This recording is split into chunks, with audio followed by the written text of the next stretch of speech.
মামলার দীর্ঘসূত্রিতা কমানো, ব্যয় কমানো এবং দ্রুত নিষ্পত্তি করতে আইন সংশোধন করা হচ্ছে বলে জানিয়েছেন আইন উপদেষ্টা অধ্যাপক ডক্টর আসিফ নজরুল। এছাড়াও তিনি জানিয়েছেন বিকল্প বিরোধ নিষ্পত্তির মাধ্যমে চলমান 40% মামলা কমানোর লক্ষ্য নির্ধারণ করা হয়েছে। শনিবার রাজধানীতে এক অনুষ্ঠানে উপদেষ্টা এসব কথা জানান। আরও জানাচ্ছেন সৈকত সাদিক। রাজধানীর বেইলি রোডে জাতীয় আইনগত সহায়তা প্রদান সংস্থার কার্যালয়ে এক অনুষ্ঠানে যোগ দেন আইন উপদেষ্টা। অনুষ্ঠানে আইনগত সহায়তা প্রদান আইন সংশোধন নিয়ে অংশীজনের বক্তব্য শুনেন ডক্টর আসিফ নজরুল।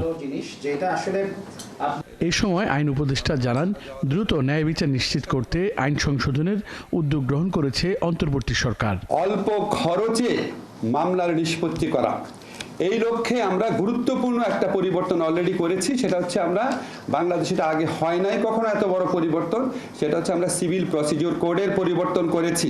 সেকেন্ড হচ্ছে আমরা ফৌজদারি কার্যবিধির অ্যামেন্ডমেন্টের কাজ দ্রুত এগিয়ে নিচ্ছি।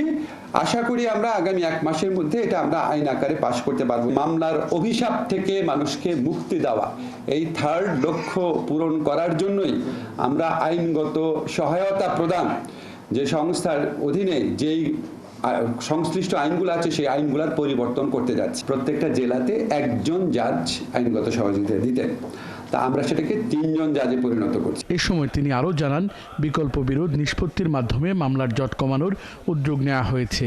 মধ্যস্থতার মাধ্যমে মামলা স্বল্প খরচে স্বল্প সময়ে নিষ্পত্তি করছি, সেটার সংখ্যা 35,000। আমরা সেটাকে 1 থেকে 2 লক্ষে নিয়ে যেতে পারবো। যদি আল্লাহর রহমতে আমরা 2 লক্ষ মামলা এখানে নিষ্পত্তি করতে পারি, তাহলে প্রত্যেক বছর মামলা দায়ের পরিমাণ সেটা 40% কমে যাবে। তিনি বলেন, দেশের মানুষের আইনি সেবা ও বিচার ব্যবস্থার উন্নতির লক্ষ্যে বিদেশি কারিগরি সহায়তার উপর জোর দিয়েছে বর্তমান প্রশাসন। ওনাদের কাছ থেকে আমরা পরামর্শ নেব, আমাদের ওনাদের কাছে কোনো টাকা নিতে চাই না। সৈকত সাদিক, 71, ঢাকা।